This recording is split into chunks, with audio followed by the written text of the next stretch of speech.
¿Puede el sobrepeso y la obesidad generar cáncer? Mira este video que te lo cuento. El sobrepeso y la obesidad vienen siendo la gran pandemia del siglo XXI, ¿sí? Todo el mundo tiene 5 kilos de más, 10 kilos de más, hay personas que tienen más kilos de más. Y lo notoriamente preocupante para la comunidad médica es que estamos tomando el sobrepeso, ¿sí?, como algo normal.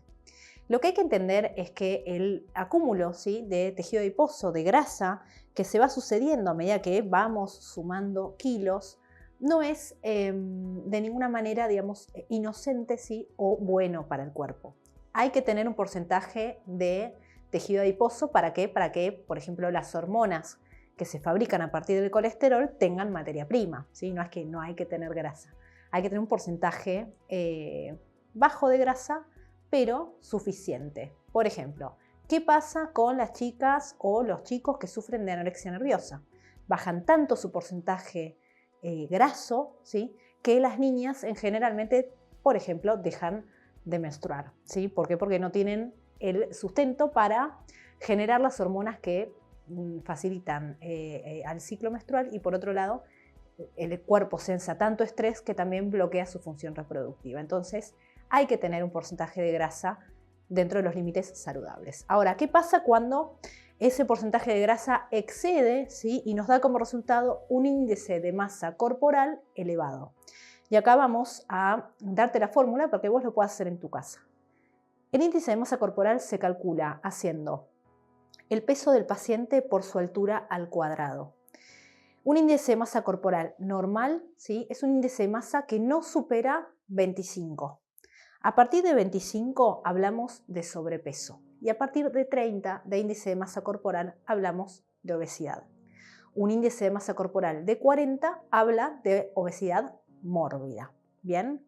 Ahora, hay que tener en cuenta que esta grasa, ¿sí?, que uno va acumulando genera inflamación, ¿sí? O sea, cuando el paciente, además de tener sobrepeso, es muy sedentario, ese tejido adiposo, por decirlo de alguna manera, se oxida, ¿sí?, y empieza a generar sustancias que inflaman todo el resto del organismo. Es lo que hoy en día se denomina adipaging, ¿sí? Es como el envejecimiento de ese tejido graso acumulado e inflamado durante tanto tiempo, ¿sí? Por eso es tan importante empezar cambiando hábitos, ¿sí?, hasta que el paciente pueda alcanzar su normopeso. Lo más importante es que ese cuerpo esté metabólicamente activo para que esa grasa no se oxide, ¿sí?, no empiece a generar esas citoquinas, ¿sí?, que generan un estado de inflamación crónico en el cuerpo que termina dañando todas las estructuras. ¿De dónde viene, sí, la evidencia científica que nos habla de que tanto el sobrepeso como la obesidad nos pueden traer cáncer? Justamente de lo que dije recién. La obesidad y el sobrepeso generan un estado inflamatorio crónico en nuestro cuerpo que genera, digamos, alteraciones a nivel del sistema inmunológico, a nivel de que es un cuerpo que tiene mayor cantidad de radicales libres dando vueltas, que son moléculas que terminan dañando directamente el ADN. Entonces, para explicarte por qué el sobrepeso y la obesidad generan cáncer, tenemos que saber en primera instancia por qué se genera el cáncer y qué tiene que ver esta inflamación que tienen tanto los tabaquistas como la gente que tiene sobrepeso, qué tiene que ver en la génesis del cáncer. Entonces, ¿qué tiene que ver el sobrepeso o la obesidad con que se genere un cáncer, ¿sí?, o un tumor? Justamente con ese estado inflamatorio que genera el sobrepeso y la obesidad, con esas sustancias, ¿sí?, o radicales libres que van a ir dañando distintas estructuras. Primero dañan las membranas de la célula hasta que llegan al ADN. Ten en cuenta que el núcleo de la célula es donde se alberga la información genética de esa célula. Y esa célula va a querer replicarse porque obviamente todas nuestras células de nuestro cuerpo se replican aproximadamente entre 40 y 70 veces antes de morir. Dan células hijas, igualitas a ellas. Ahora, si esta célula madre llegó a tener un daño a nivel de su ADN por los radicales libres y está mutada, va a dar una célula hija mutada. Es ahí en donde arranca, ¿sí?, el proceso de carcinogénesis. Las células en general tienen mecanismos de control que se llaman checkpoints de mitosis, en donde cuando ven que una célula está medio rara, medio mutada, la sacan, ¿sí?, y la llevan a la muerte celular programada o la dejan latente o dormida, ¿sí? Que son las células senescentes.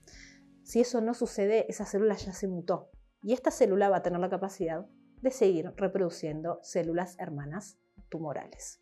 Ahí es donde arranca la historia. Esa primera fase en donde una célula tumoral dio a su primera hija, ¿sí? Se llama iniciación.